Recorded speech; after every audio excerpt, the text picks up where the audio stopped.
Do'stlar, hammaga salom. Bugungi roligimiz Tiggo 8 gibrid avtomobili haqida bo'ladi.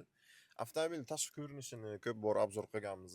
Bugungi roligimiz aynan ichki funksiyalari va tablosidagi funksiyalari haqida bo'ladi. Bugun to'liqroq bu avtomobilni ichidagi funksiyalarini ko'rib chiqamiz. Demak, ketdik. Boshladik. Qani akalarimiz, xudo xolasa mana boshlab oldik ishimizni. Bugun faqat Tiggo 8 gibridni faqat monitori, ya'ni tablosi haqida gaplashamiz. Tablosini qaraysam, xo'sh, uzunligi, balandligi shu 12,5 dyum deymiz ba'zi payt. 12,5 почти 13 dyum hisoblanadi. Bemalol YouTube, boshqa narsa ulasanglar, katta ekranni televizordagi ko'rib ketasizlar o'zi. Boshlash uchun bitta bosamizda tabloni o'zi chiqib keladi.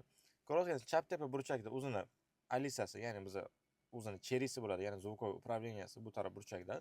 Olay qo'l bilan bossanglar ham sразу gapiradi yoki chaqirsanglar ham bo'ladi.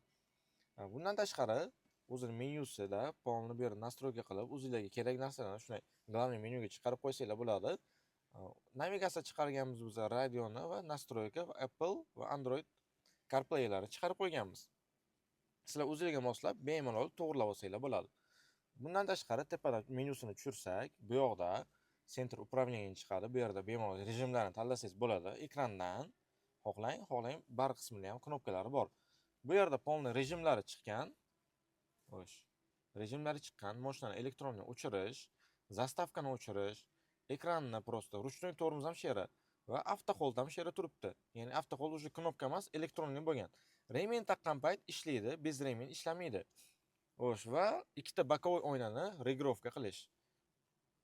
Qolgan rejimlarni o'zingizlar bilsanglar kerak. Tog'larga chiqib tushadigan rejimlari, galoyotda yurish rejimlari va salon posvetkasi. Va head-up displeyni ham bemalol настройка qilsanglar bo'ladi, head-up'ini. Bu yoqda ham polni biror joyda o'tayotgan paytda bitta bossanglar, bokovoylarni qayirib, yana qaytarib olsanglar bo'ladi. Bu yerdan yarkisi baland past qilish va звуковой управление. Bitta tushiramiz. Tushirganimizdan keyin bizlar главный menyuga qaytadi. Bu yerda mana bunisi bosamizda ichki funksiyalarga o'tamiz. Ko'rayotganimizda mashinamiz o'zida, mashinani o'zi navigatsiyasi bor. Ya'ni o'sha birorta telefonni ulab yoki Yandex kartani ulab ishlatmaysizlar. Bemalol mashina o'zidagi navigatsiyani ham ishlatsanglar bo'ladi, polni ko'rsatib ketadi. Bosaman. Qo'shimcha jihoz, GSM jihoz, GPS navigator o'rnatish shart emas. Xuddi shunday. O'zida bor. Xuddi shunday. Ko'rayotganinglardek navigatsiya polni chiqadi, manzillagacha bemalol ko'rsatadi. Bemalol poyezdga berib, xohlasanglar yoki Cherry aytsanglar, звуковой управление aytsanglar ham bo'ladi, o'zi olib boradi. Navigatsiyada ham xuddi shunday yo'lingizni ko'rsatayotgan paytingiz chapga o'ngga burilayotgan paytingiz head-up ham xuddi shunday chapga o'ngga og'ib ketadi. Ya'ni ko'rsatib ketadi head-up displeyda ham. Bitta monitorda emas. Va buni shunday chapga qilib yuborsanglar, o'zi ruldagi tabloga ham navigatsiya o'tib qoladi. Bu yoqda ko'rasiz, bu yoq navigatsiya ketgan o'sha ko'rayotganinglarda. Funksiyalari juda ko'p tabloyimizda. Navigatsiyani o'zida ham bemalol sputniklarni ham qidirib topadi bu. Hozircha 20 bitta sputnik topgan. Bemalol shu sputnik bilan sizlar navigatsiyani 10 metrgacha to'g'ri oladi. Ya'ni 10 metrgacha adashish mumkin, lekin shu qaraysam eng точный aniqligi shu 10 metrgacha oladi navigatsiyani polni. Misol uchun yozyapsiz, nima deylik, Korzinka deb yozyapsizda, Korzinkaga primoy yetadi. Endi yo'l buzilganligi, misol uchun yo'lda remont bo'layotgan bo'lishi mumkin. Shu sababli 10 metr, 15 metrga xato qilib yetishi mumkin. No, Korzinkacha borasizlar urgan paytingizda. Davom etamiz. Xo'sh. Bundan tashqari, bu yoq tabloyimizda muzikalar bor o'zini. Muzikalari radio, telefonni bespirodni ulagan paytlarda muzika, ya'ni Bluetooth bilan muzika eshitsanglar bo'ladi va o'zini xotirasiga ham muzika yozsanglar bo'ladi, ya'ni через flashga zapis qilib qo'ysanglar bo'ladi. Shular. И plus muzikani ham har xil настройка qilsanglar bo'ladi. Ya'ni Ekvalizerlarini bemalol shunday. настройка qilib olishingiz mumkin. Va telefon. Bluetooth ulagan paytingizda bemalol telefondan telefon gaplashib ketsanglar bo'ladi. Bluetooth chiqadi o'zi bu yoqda. Bemalol ulasanglar bo'ladi. O'zini nomini o'zgartirib, o'chirib yoqib, bemalol ulab olib, telefonda ovozida shunaqa tiniq boradi, telefon qilayotgan insonga ham va siz ham 100% tiniq eshitasiz. Chunki mikrofoni ikkita bunda. Mashinamizda ikkita mikrofon o'rnatilgan.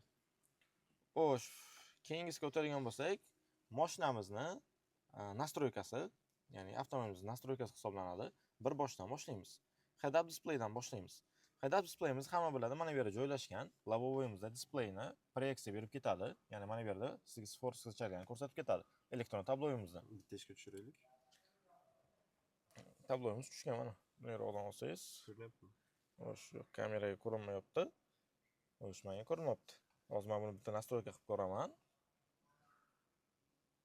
Nolcha turishi kerak. Ana nolcha уже ko'p yarki bo'lgan mana. Ko'rsatdim, yaqinlashtirib oldim bitta. Ana shuni nastroyka qilsanglar bo'ladi. Nastroykasi bu yoqdan, ya'ni bemalol tepa baland past qilsanglar bo'ladi. O'zingizlarning ko'zingizlarga moslab va qor yoqqan payti ham rangini sal siniyroq, qizilroq qilib ko'rsatadi. Ya'ni ko'k va qizil qilib ko'rsatadi o'zini. Что asosiy displeyini bilasizlar, proyeksiya bergan payt oq rangda ko'rsatadi. Hozirda ana sal ko'k rang bo'lgan. Xo'sh, ko'rsatadigan bo'lsak mana. Yana bir yaqinlashtiraman. Ana ko'k rang bo'lgan. Ana shunaqa qilib o'zgarib ketadi. Bu yerdan yarkisini baland past qilishinglar mumkin bemalol. Bu yoqdan, ya'ni past, baland shunaqa rasmlar, ya'ni navigator chiqqan payt shuni regrovka qilsanglar bo'ladi, ya'ni chaproq yoki o'nroqdan ko'rsatish. Va nastroyka head up. Bu yerda rulni o'zidan bemalol baland past qilib, tepa past qilsanglar bo'ladi, ya'ni o'zidan. Xo'sh. Hozircha shu. Va mashinaning o'zidan nastroykalar. Высота открывания багажника, ya'ni bagajnikni ochilish balandligini to'g'rilasanglar bo'ladi. O'zingizlarga mos xohlaylar 100% ochiladigan qilinglar, xohlaylar 70% ochiladigan qilsanglar bo'ladi. Xo'sh, datchik dojt.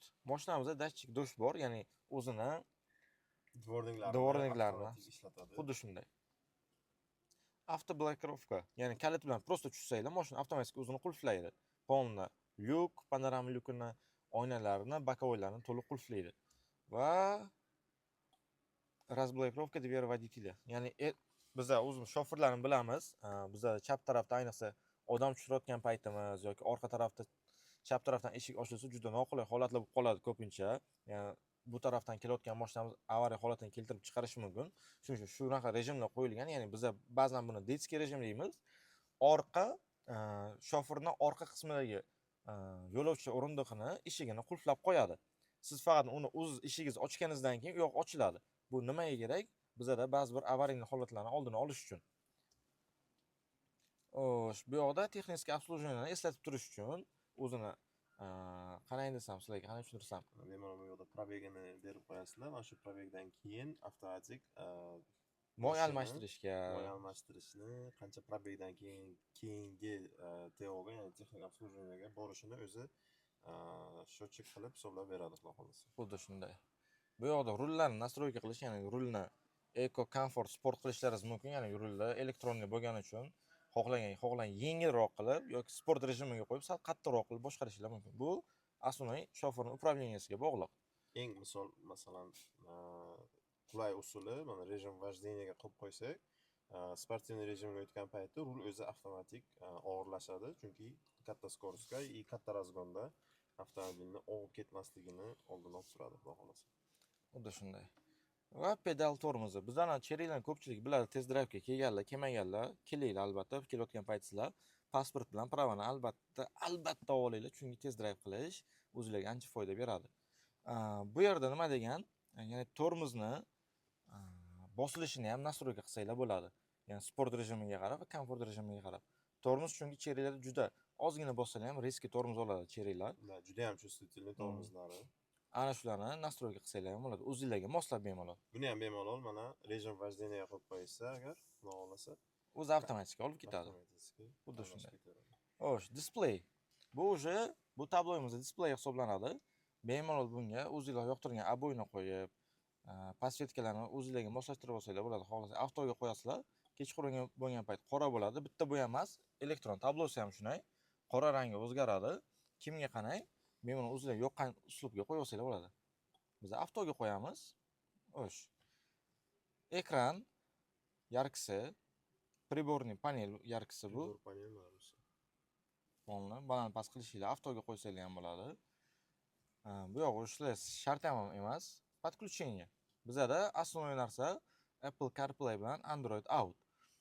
Android Autoga ulanish asosiy bespроводной bizda. Hech qanaqa sim ulab, boshqa ulab ulash shart emas. Bitta Bluetooth bilan ulaysiz, avtomatik iPhone'da Apple CarPlayga, Samsungda Android Autoga ulanadi. Ko'rsatib bera olamizmi? Mana Bluetooth yoqamiz. Telefondan iPhone'imiz, xudo xolasa, Apple CarPlayga hozir bespроводной ulanadi.